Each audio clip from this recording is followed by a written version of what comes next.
अस्सलाम वालेकुम दोस्तों, मेरा नाम अहमद जमील है। आप मेरा यूट्यूब चैनल देख रहे हैं। दोस्तों 28 फरवरी 2026 ये वो दिन था जब अमेरिका और इसराइल ने ईरान पर हमला किया और फिर शुरू हुई एक खतरनाक जंग। अमेरिका और इसराइल का ये मानना था कि उन्होंने ईरान में 13,000 से ज्यादा अहदाफ को निशाना बनाया। दूसरी तरफ ईरान भी कुछ ऐसे ही अहदाफ शुमार दे रहा था।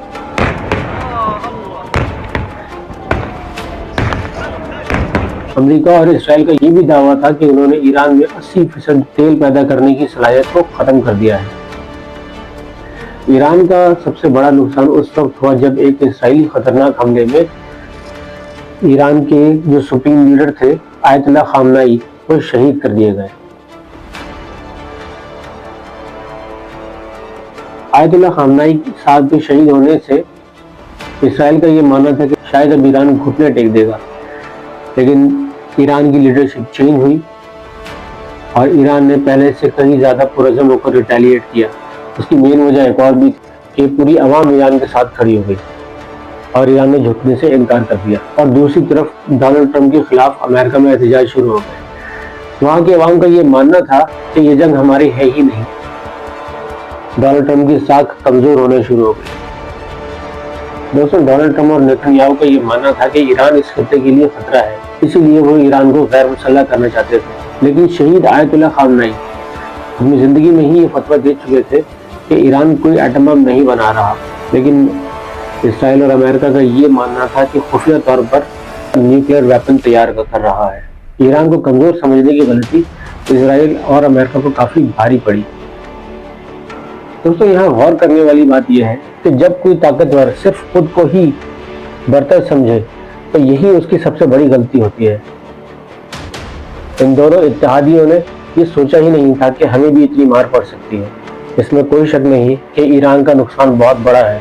जो खतरनाक बमबारी अमेरिका और इसराइल ने ईरान पर की, लेकिन फिर भी ईरान ने यह साबित किया कि वो एक ऐसा लोहे का चना है जिसको चबाने की पादाश में अमेरिकी सदर डोनाल्ड ट्रंप ने अपनी साख खो दी।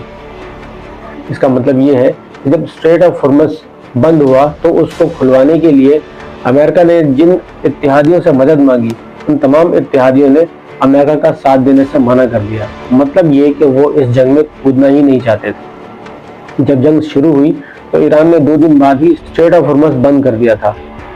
स्ट्रेट ऑफ हॉर्मज़ सिर्फ उन लोगों के लिए खुला था जो कि अमेरिका या इसराइल के इत्तेहादी नहीं थे।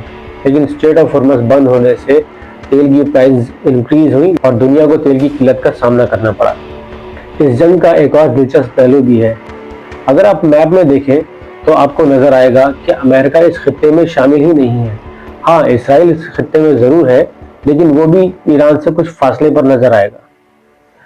लेकिन ईरान पर हमले करने के लिए अमेरिका ने मुख्तलिफ खलीजी ममालिक में अपने अड्डे बनाए हुए हैं, जिनमें सऊदी अरेबिया, यूएई, बहरीन और कुवैत शामिल हैं। दोस्तों अगर आपको याद हो तो कुछ अर्सा पहले पाकिस्तान और सऊदी अरेबिया का एक मुआहदा हुआ था, जिस मुआहदे में ये तय पाया था कि सऊदी अरेबिया पर हमला पाकिस्तान पर हमला समझा जाएगा। तो आप ये जानते हैं कि सऊदी अरेबिया में भी अमेरिकी अड्डा है जो लगातार ईरान पे हमले कर रहा था। लेकिन ईरान का ये कहना था कि जहां से हम पर हमला होगा हम सिर्फ वहीं रिटेलिएट करेंगे। तो सऊदी अरब में मौजूद अड्डे से ईरान पर हमले हुए और ईरान ने भी वहीं रिटेलिएट किया, लेकिन उसमें थोड़ा बहुत डैमेज सऊदी अरेबिया को भी हुआ। फिर सऊदी अरेबिया को वो मुआहदा याद आया और उसने मदद की निगाह से पाकिस्तान की तरफ देखा। इन सब मामलात के बीच तुर्की के सदर तैयब एर्दोगान का एक बहुत ही माकूल बयान सामने आया, जिसमें उन्होंने साफ वाज़ेह अल्फाज में तमाम मुस्लिम ममालिक को खबरदार करते हुए ये बात कही कि दोस्तों होशियार, ये हमें आपस में लड़वाने की साजिश भी हो सकती है। लेकिन पाकिस्तान फिर भी इस जंग में नहीं कूदा और लगातार डोनाल्ड ट्रंप की चालें नाकाम हो रही थी। बिलाखिर डोनाल्ड ट्रंप ने ईरान को डेडलाइन देनी शुरू की और फिर एक खतरनाक बयान सामने आया, जिसमें डोनाल्ड ट्रंप ने ईरान से खुले अल्फाज में कहा कि अगर ईरान बाज ना आया तो हम उन्हें पत्थर के जमाने में धकेल देंगे। बहुत मुमकिन है कि ये डोनाल्ड ट्रंप का बयान ईरान के लिए न्यूक्लियर वेपन इस्तेमाल करने की तरफ इशारा हो।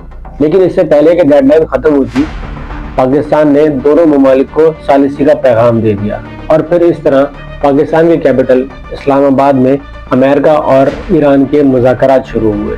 2 हफ्ते के लिए जंग बंदी हुई और इस जंग बंदी में यह तय पाया कि 2 हफ्ते तक स्ट्रेट ऑफ हॉर्मज खुला रहेगा तमाम ममालिक के लिए। सालिसी शुरू हुई, मुज़ाकरात शुरू हुए और फिर कुछ मामलात में जाके मामला फंस गया और मुज़ाकरात खत्म हो गए और नाकाम हो गए। दोस्तों, ये मुज़ाकरात 3 दिन तक चलते रहे और एक बहुत ही अहम शिक जिसमें ये शामिल था कि इसराइल जो लगातार लबनान में हमले कर रहा है वो रोके जाएं। इस अहम शिक पर मुआहदा ना हो सका। अब सवाल ये है, क्या इसराइल लबनान पर हमले करने से बाज आएगा? ये बात पूरी दुनिया जानती है कि जंग किसी के भी हक में अच्छी नहीं होती। बहुत से लोग समझते हैं कि जंग खत्म हो गई है। खत्म तो हुई है, लेकिन सिर्फ 2 हफ्तों के लिए। लेकिन क्या ये जंग बंदी मजीद चल पाएगी? ऐसा होता नजर नहीं आता। लेकिन दूसरी तरफ ये भी लगता है कि अमेरिका अब दोबारा इस जंग में कूदने की गलती नहीं करेगा। अगर वीडियो अच्छी लगी हो तो कमेंट्स में अपनी राय से जरूर आगाह कीजिएगा और मजीद ऐसी वीडियोस के लिए मेरे चैनल को सब्सक्राइब कर दें और एक लाइक भी कर दीजिएगा। शुक्रिया।